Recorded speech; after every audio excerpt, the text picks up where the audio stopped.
Brands. They want to sell you stuff, and to help them achieve their ultimate aim, they need you to like them. So against the backdrop of nationwide protests over the death of George Floyd, they've been taking the courageous line of saying that racism is not okay. It's variations on a theme, creating a runaway arms race of corporate platitudes. Brands want you to know they're standing in support of black colleagues, of black lives, some of whom may be black customers. But not all brands want to get bogged down in specifics, opting instead to stand for things like equality, which hopefully won't be triggering anyone online. On the other end of the spectrum, the ice cream brand that decided to call a flavour Cherry Garcia was willing to call out white supremacy and managed to trigger one Republican congressional candidate. The lack of specifics sometimes makes for some muddied ad speak. Zillow, the property listing website, proudly states that racism has no home here.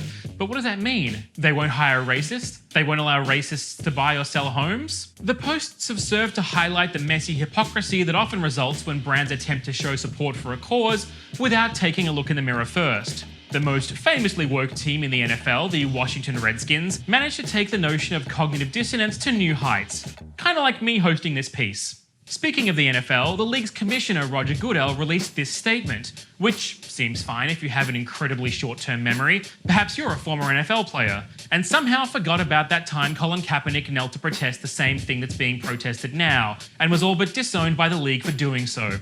Riot Games, the developer of League of Legends, one of the most popular esports in the world, said they stand with the black community and that silence is not an option. Last year, as pro-democracy protesters demonstrated in Hong Kong, silence was requested when Riot told streamers to keep their personal political views private. L'Oreal said speaking out is worth it. But tell that to Monroe Bergdorf, the brand's first transgender model, who called out systemic white privilege after the white supremacist rally in Charlottesville.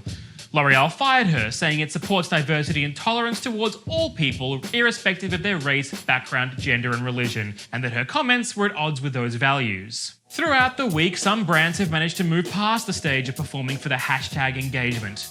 Lego says it's donating $4 million to organisations supporting black children, and Disney is donating $5 million to social justice organisations, starting with $2 million to the NAACP. Some other brands have since followed up their broad statements with slightly more specific plans. Turns out, tackling systemic inequality takes more than a post. Who knew?